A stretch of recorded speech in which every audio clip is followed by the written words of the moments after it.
because you have to have water. So, but I say there will be a place you can sign up where you can start working with that militia. And I say it'll probably be like 2 or 3 or 4 or 5, 6, I don't know how many militias, 3-man militias are going to take to make that work. And that's why we're going to have the sign-up list, and they can say if they need help or if they don't, and you can sign up and do that. This is the time where you're going to learn all kinds of cool stuff. But all this stuff is going to be work. You will be doing something. But we have the manpower, because every man will be doing something. They have chores to do. And so there'll be sign-up lists where you can get up on all kinds of stuff. Now, one of the things you don't like is, and before we get going too far, one of the things we're talking about on this is when we're not looking for a few week shit hits the fan. I mean, I'm talking about real shit hits the fan. It could be even war. It clear up to that point. Anything below. And I say, so we're talking about not just a few weeks, but a few months. We can make this thing work in a few months. It'll work that long. I don't know if it'll work a few years, but it'll work a few months, long enough where we can weed out all the problems that we're going to have in this thing. So, like I say, so we'll have a sign up. And so you'll be able to sign up on all these things, and so you don't get bored, or you sometimes we're going to need more help on one particular project, so we'll need more people on that. And this is where we're going to get all this stuff all figured out. So the males will have things to do, and if you don't like what it is that you're doing, you can move to a different militia. And so that's no big deal. These militias are already set right now. We have them set. Now it's not like we have 6 water militias. No, we have 1 water militia. But remember I said, the one has 3 people in it. Those 3 can take 3 more. So just within the first 24 hours, we've got 9 people, 3 militias with water. And it can snowball into even more militias depending on how many we need to supply the water. And we've got the vehicles to haul the water, and what you're going to need in your household is a place to take that water so you can deal with it. I've already made a video talking about experimenting with no water in your house. In other words, you just turn the water off at the main where it comes into the house, and then you don't have any water, and see how well you're going to survive when you stay home. Try taking a bath with a 5-gallon bucket of water. This is the type of stuff I'm talking about. And and that's what you will be doing in our local community. People, like I say, won't have any water other than the water that we will be able to provide you.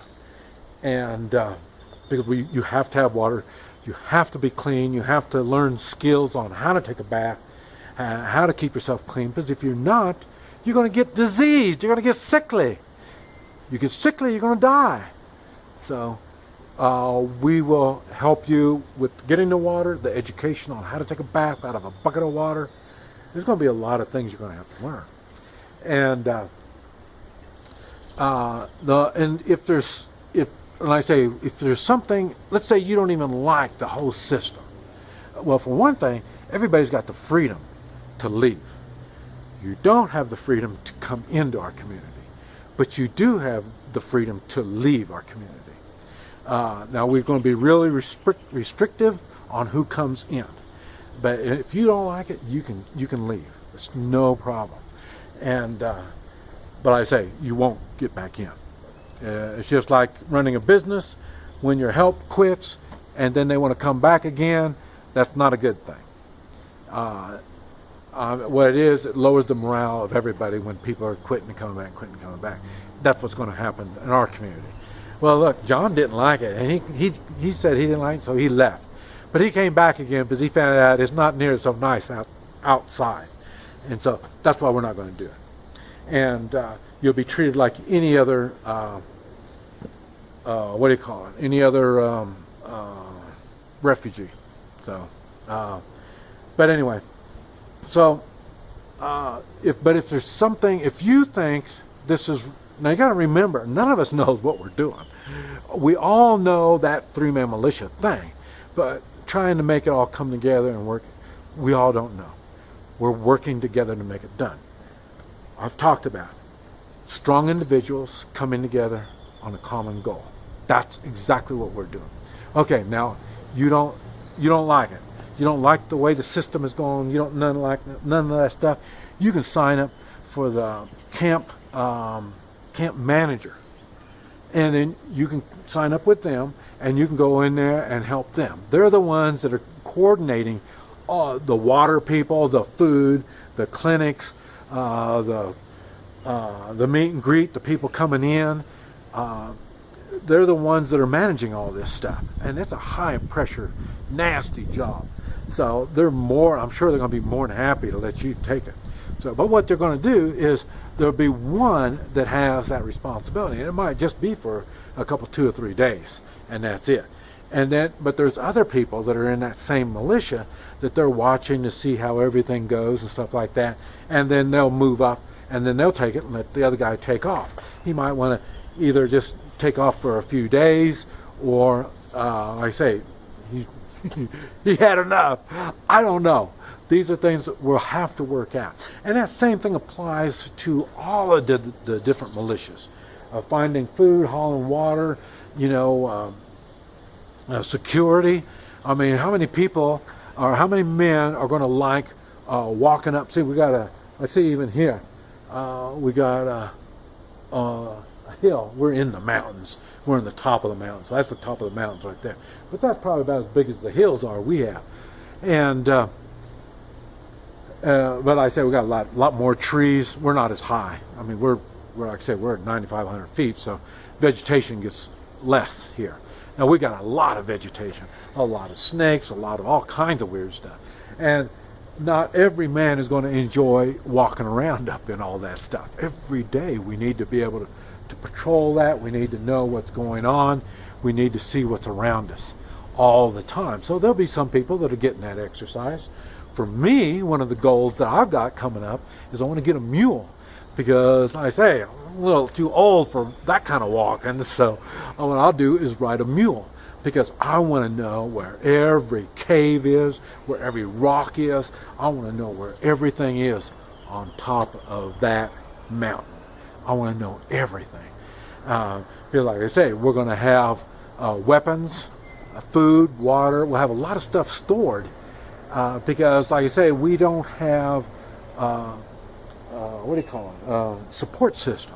So we have to have that stuff set up. So when people that are out, such as on that mountain's really the end of our line. We're taking care of everything on this side of the mountain. But we may be running patrols and stuff on the other side of the mountain, or over on one side, and then we'll go from there over back to this mountain.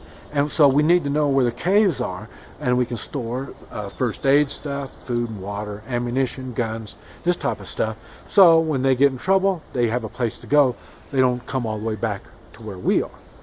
And these are all things that are going to have to be planned out.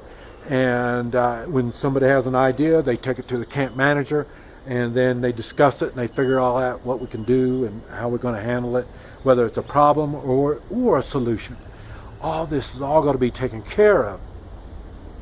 So, and it's going to be males that are going to be not only talking about it, but it's going to be people like talking about it. It's going to be more people like me, the older ones, the ones that have been in the military. We've got an idea of what's going on, what's possible and what's not possible. So we'll be able to discuss this and figure out something and like that. And normally it'll be the younger men that will be doing all the leg work and the back work and stuff like that. That's why I got the mule. So I can go check on them and see what's going on. And whether I'm not saying I want to be a camp manager, I'd rather not. But like I say, I'm not an indoor kind of guy. When things are of my choice, I would rather be outside. And like I say, I'm older, and I remember we talked about injury and sickness. An injury, if I was to be walking and I slipped and I broke a leg, that broken leg could be my death. So it's probably going to be wiser for me to ride a mule and get up there. I know a lot of the people in our area, they've got motorcycles and they got those ATVs and stuff like that. You know, like they think they're going to be using gas for doing all that kind of stuff. And besides that, they're noisy and trying to get around. So, and some of the stuff is really thick. So horseback or muleback would probably be the best way to get around, or walking. But like I say, for the adult male, there is going to be so much stuff to do all the time. We're going to have construction to be doing. Like I say, the roads that are coming into our little small community all have got to be either closed or manned. And if they're closed, we've got to be able to close them permanently. So there's no, even tanks, we've got to stop all that kind of stuff from going through. We've got to have the ability to do it. Whether we do it or not, I don't know.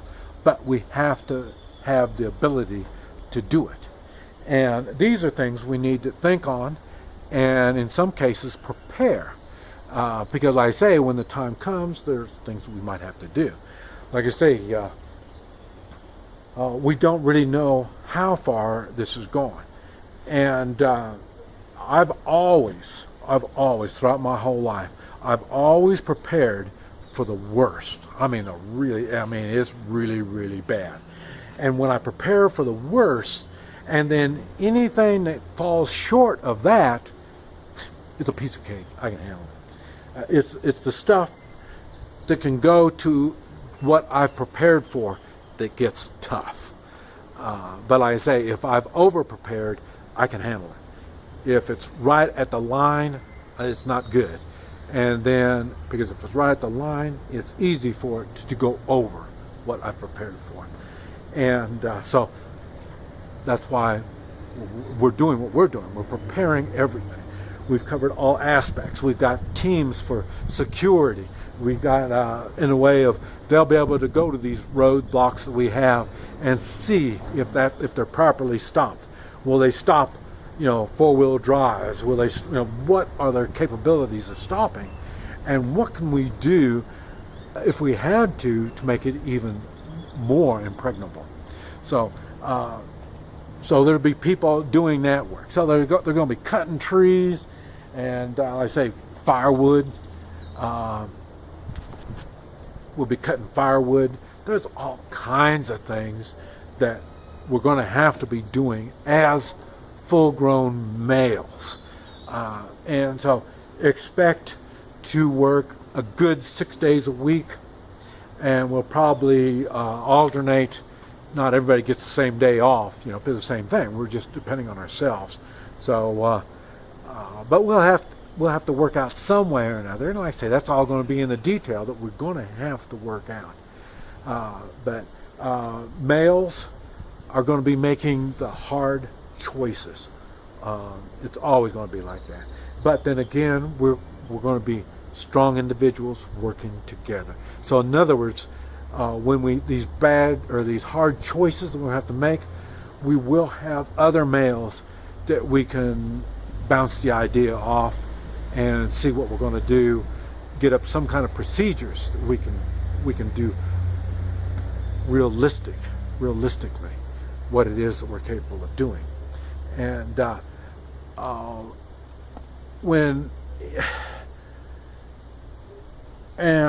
on, let me see. So the males have got everything under control. If not, it's the male's fault. And we have to do it. We have no choice. We have no one else to blame it on but ourselves. And that's what we're preparing for. Now we're going to start, I'm going to cut the video off here, and we're going to come back talking more about women and children.